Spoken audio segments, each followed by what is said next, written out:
Hi, welcome back to Grop Life. I'm Grop. Today I'm going to make a short video talking about a leak that happened about 3 weeks ago and nobody's talking about it. I've looked all over the internet, haven't found any other posts about it, so here we are. About 3 weeks ago, Thrash & Supply released a video during their Sturgis series where they went behind the scenes at Black Hills Harley-Davidson to see what inventory was in the back. Lo and behold, they accidentally stumbled across a couple of 2026 police road glides.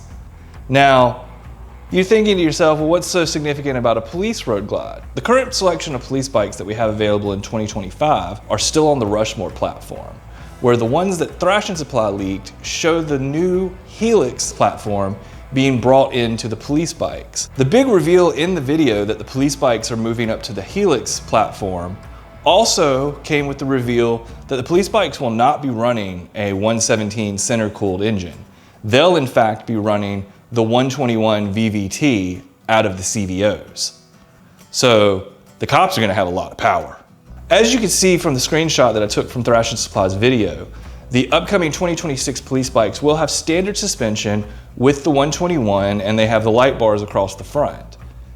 It's pretty exciting because you can purchase that bike for civilian use. You just have to find a dealership that is willing to sell it to you. Generally, police bikes are actually cheaper than the standard civilian bikes because not all the bells and whistles are added to them. Typically, police bikes don't come with speakers or a radio in order for the police department to put their own equipment in those spots so they have their police radios and sirens to be able to equip to it. With these being touchscreen models, I have heard a rumor that they will come without a touchscreen and will have standard gauges. But I've also heard that they will come with the touchscreen and still have auxiliary spots available for the police radios.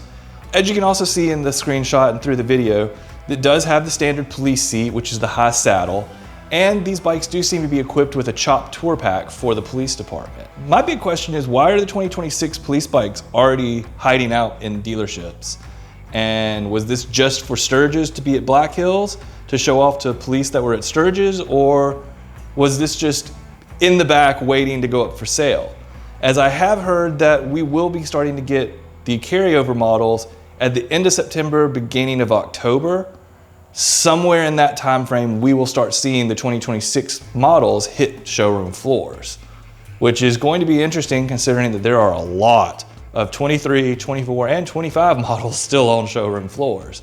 Harley's been hurting a little bit. Now that we've seen that the police bike has been leaked and we know that we're getting a new $6,000 model coming in 2026, what other changes will we be seeing with the 2026 lineup? Since this will be the last full lineup affected by the outgoing CEO, Jochen Zeist, before Artie Starrs takes over in October. What bikes do you want to see get revamped this year? Other than the police bikes, the only lineup I see getting any major changes will be the trikes. Along with the police bikes, the trikes should join the Helix family this year and complete the transition that was started in the middle of 2023 to the new style fairings, tanks, and overall design of the motorcycle. The Road Glide 3 and the Tri-Glide 3 should get the new fairings as well as an update to the freewheeler. And those are really the only big updates that I see coming for Harley. I can hope and pray with a lot of other people on the internet that the Road King may also get an update, and that will be the only update that we see coming to the touring line this year. We should see these carryover models here shortly, and then of course CVO models and anything new will get introduced in January, such as the $6,000 entry-level bike that some people say is gonna help Harley. A lot of people don't think it's gonna sell. The real question is, will it actually be $6,000 out the door, or will dealers tack on several $1,000s in fees to make this not a $6,000 bike? Will it actually be like an $8,000 bike? There's a lot of speculation on whether or not this will be just a revamp of the current Harley-Davidson X350 that's available in other markets around the world, but not the US. And that bike is actually produced by Hero MotoCorp over in India, one of the largest manufacturers of motorcycles in the world, selling millions of bikes worldwide. They just don't have a large footprint in the United States. That's why you may not have heard of them. Or will this be a completely new bike that we haven't seen from Hero or from Harley. Because regardless of what bike it is likely that Hero will be who produces it. And it's basically just gonna get a Harley-Davidson badge and VIN number and brought to the United States to sell to beginner riders. Some of the people I've talked to think the bike will do well. Others think it's a bad idea and it's not gonna sell.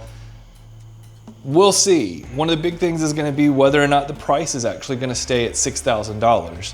Or after dealer setup and markup fees, if it's gonna end up being an $8,000 or $9,000 bike out the door. What I do know is dealers will start receiving the literature and more information on these bikes in September, but still no news when the public will officially see this bike for the first time. I'm guessing that we'll see some sort of leaked images of the bike by the end of September, beginning of October, with an official release coming in January. What are your feelings on this leak from Thrash & Supply about this 2026 police bike?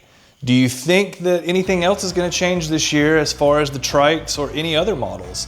Leave all your comments down below, and if you've liked this video, please go ahead and smash that like button, hit the subscribe, and turn on notifications so you get videos from me in the future. Thank you so much for watching this video, and I'll see you on the next one.